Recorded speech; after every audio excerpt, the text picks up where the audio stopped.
Hey guys, today I want to talk about a quick tip on how to think about some of the things that usually we talk about having you do in order to be healthier, fitter, improve longevity, and all that. This belongs in the mindset BLG, and it's focusing on what you need instead of focusing on what you need to avoid.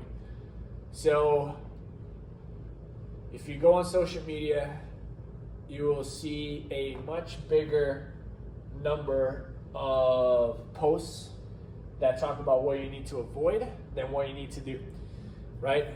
You see people arguing over, should you eat red meat? Should you be a vegan? Should you be deadlifting? Should you be running long distances? Should you be sleeping this amount, that amount? It's always this arguments of like, don't do this instead.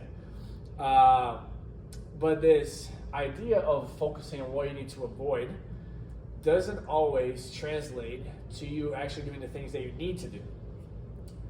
So I'm going to give you some examples over here, are good examples, ways of thinking about things that are focusing on what you need.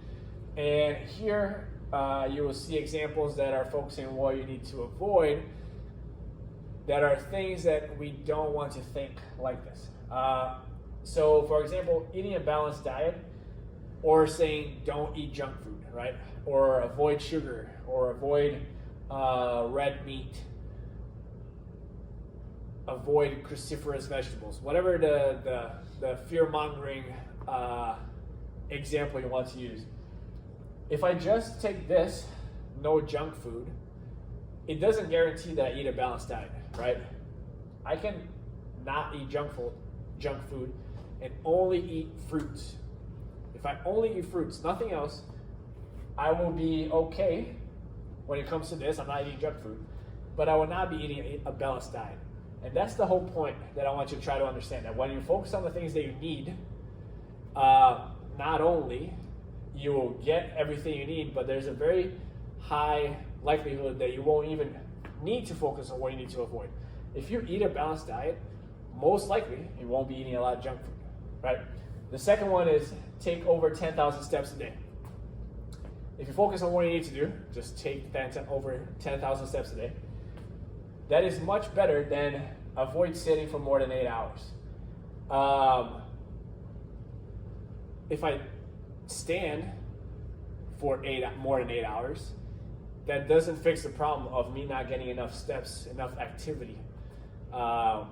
So this is an incomplete solution. Spending time with loved ones, things you need to focus on. Avoid toxic people. If I don't talk to anybody, I avoid toxic people, but I also am lonely. So getting time with loved ones is a better way to approach this. Get 8+ hours of sleep instead of going to bed before 10 a.m. or 10 p.m. Same thing. What if I wake up at 2 a.m.? That doesn't solve the problem. Practice mindfulness daily, opposed to limit Netflix to 3 episodes. And then at the bottom, drink half body weight ounces of filtered water, opposed to not drinking any alcohol. I can do this, but only drink soda doesn't help. The point I'm trying to drive is that when you focus on the things that you need, not only have a higher likelihood to actually get the healthier option of anything that's in here, but also you decrease the likelihood of doing the things that you're also trying to avoid. So you're kind of killing 2 birds with 1 stone. This mindset shift is not always easy, because we are kind of wired to focus on the danger, right, or the threat. So we're always telling ourselves, I don't do this, I need to avoid this, instead of just trying to work around the stuff that we need. But if this is you and you need to work around and find the correct way of thinking about things that you do need, and it could be regarding nutrition, movement, relationships, sleep, mindfulness, water, or any other of the BLGs, just shoot me a message and we can work it out.